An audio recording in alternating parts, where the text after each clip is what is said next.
Assalamualaikum warahmatullahi wabarakatuh. Apa kabar Bapak Ibu semuanya? Pada video kali ini kami akan memberikan dua info penting, wabil khusus untuk tanggal 21 Juli 2022. Tentu saja ini untuk 193.954 rekan-rekan guru prioritas yang nanti akan diprioritaskan pada seleksi P3K tahun 2022. Ini wajib tahu agar semuanya bisa terangkat pada ASN tahun 2022 ini. Sebelum kita lanjut pada informasinya, kami ingatkan Bapak Ibu untuk senantiasa dukung channel ini dengan cara menekan tombol subscribe dan nyalakan lonceng notifikasi agar Bapak Ibu mendapatkan update terbaru dari kami saat kami mengupload video-video terbaru. Baik Bapak Ibu, kita langsung saja masuk pada informasi yang kita inginkan pada tanggal 21 Juli 2022 hari ini. Informasi pertama adalah sebagai berikut. Nah, ini kita baru mendapatkan informasi bahwa akan ada Rakornas Kepegawaian tahun 2022 yang akan dilaksanakan oleh BKN. Ini dilakukan di Provinsi Kepulauan Riau, yakni tepatnya di Batam, yang akan dilaksanakan pada pukul 8 pagi ini sampai selesai. Mengapa informasi ini penting? Karena informasi berkenaan dengan Rakor Kepegawaian tahun 2022 ini sedikit sebanyak nanti pasti akan menyinggung pertama masalah penghapusan honorer Bapak Ibu ya. Penghapusan honorer. Kemudian yang kedua adalah proses pengangkatan rekan-rekan honorer khususnya yang passing grade. Itu adalah ranah daripada BKN dalam rangka untuk menyelesaikan seleksi P3K tahun 2022. Maka di sini nanti temanya adalah birokrasi dan manajemen ASN di masa depan dan menghadirkan sejumlah narasumber yang berkompeten di bidangnya, di antaranya dari Kemenpan RB. Pasti setidak-tidaknya dari Kemenpan RB nanti akan terkeluarkan informasi-informasi yang berkaitan dengan seleksi P3K tahun ini. Dan terlebih daripada itu tentu nanti akan ada tanya jawab ya, atau ada dialog Bapak Ibu. Pasti Bapak Ibu akan muncul pertanyaan-pertanyaan yang berkaitan dengan permasalahan honorer, terutama juga terkait dengan rekan-rekan yang akan nanti diangkat tahun 2022 ini. Kemudian narasumber lainnya juga dari Bank BCA, kemudian dari Grab Indonesia, ESQ Leader Center dan PT Pegadaian Persero, kemudian JPT Madya BKN juga akan memaparkan perspektif BKN dalam pelayanan kepegawaian. Nah, kita berharap Bapak Ibu nanti akan ada setidak-tidaknya pembahasan yang menyinggung masalah honorer dan pengangkatan P3K tahun 2022. Kemudian informasi kedua berkaitan dengan tanggal 21 Juli 2022 adalah Bapak Ibu. Di sini kembali kita sampaikan. Nah, tanggal 21 Juli 2022 adalah batas akhir pengisian e-formasi. Kemudian dan ini adalah terkait ajuan kuota tambahan ya.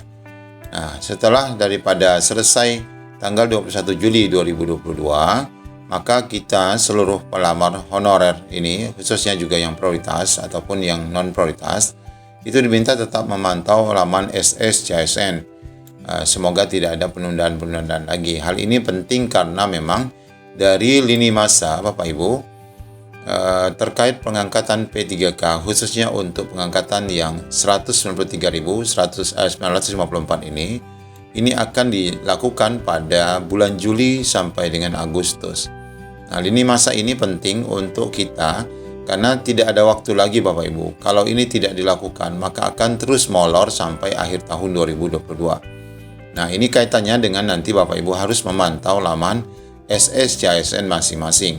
Nah, yang jadi persoalan tentu saja Bapak Ibu dikhawatirkan ini ya, lupa password dan nick tidak lupa lah. Kalau nick tidak lupa, tapi di bagian password. Maka segera Bapak Ibu japri helpdesk BKN untuk mendapatkan reset password Bapak Ibu. Karena untuk Bapak Ibu yang sudah pernah membuat akun, ini tidak lagi membuat akun. Pastikan sekarang mencoba untuk login ya. Jangan sampai Bapak Ibu di hari H setelah ada pengumuman nanti baru Bapak Ibu mencoba login dan ternyata passwordnya salah. Nah, ini pastikan penting ya Bapak Ibu. Nah, berkenaan dengan tanggal 21 ajuan formasi ini adalah ini sudah sampai, ini pernah kita sampaikan bahwa ini adalah berkaitan dengan pembukaan aplikasi e-formasi usulan kebutuhan yang pernah disampaikan. Di mana pengusulan kebutuhan ASN tahun 2022 itu dibuka kembali sampai dengan pertengahan Juli 2022. Itulah tadi tanggal 21.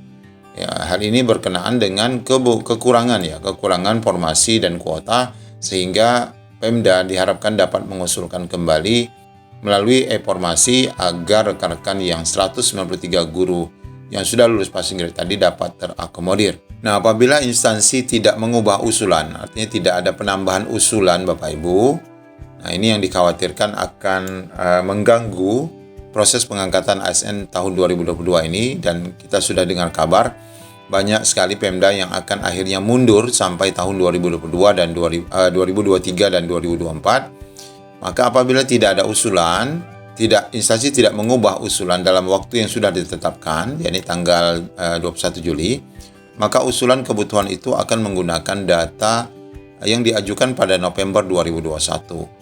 Dan instansi tidak diperkenankan untuk mengubah usulan tahun 2022 setelah ditetapkan Menpan. Artinya tidak boleh dibatalkan lagi. Menambah boleh tetapi tidak boleh mengurang. Nah, yang dimaksud dengan penambahan kuota di tahun 2022 ini kalau kita lihat pada data Panselnas berkaitan dengan data kuota formasi tahun 2021 yang diusulkan di bulan November itu adalah ini ya. Ini yang sudah masuk di bulan November. Jadi contohnya kalau misalnya di Nusa Tenggara Barat, Provinsi NTB, ini formasi yang sudah diusulkan kemarin 4.442, kemudian lulusnya 2.168, tentu ada yang tidak lulus, yang passing grade-nya sejumlah ini, maka ini adalah usulan baru. Nah, sisa yang lama ditambah dengan usulan baru di November, ini bulan November yang diusulkan.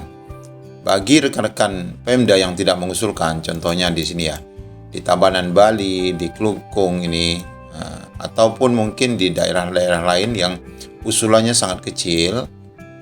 Kalau ini kecil tapi total formasinya sudah besar ya, maka diminta untuk mengusulkan kembali di tahun 2022 per Juli 2022 tadi. Namun banyak kita ketahui Pemda yang mungkin tidak mengusulkan kembali seperti ini ya. Ini sudah tidak mengusulkan lagi. November tidak mengusulkan. Kemudian di bulan Juli pun tidak mengusulkan karena dianggap sisa kuotanya 674 ini sudah dapat mengakomodir rekan-rekan yang lulus passing grade sebanyak 240 ini di daerah Lombok Barat. Ya, kita terus berharap ada kejutan-kejutan yang nanti akan diberikan oleh Panselnas kepada rekan-rekan honorer yang sudah lulus passing grade khususnya, karena memang kita dapati nanti dari hasil seleksi tahun 2022 di samping pertama nanti akan tetap diundur, ada Pemda yang mengundur sampai 2023. Namun ada juga ternyata dari rekan-rekan passing grade, rekan-rekan yang sudah mencapai passing grade itu akan tetap masuk keranjang Bapak Ibu ya, sebagaimana video yang sudah kami bahas. Demikian informasi singkat dari kami, mudah-mudahan menjadi pencerahan bagi kita semua. Assalamualaikum warahmatullahi wabarakatuh.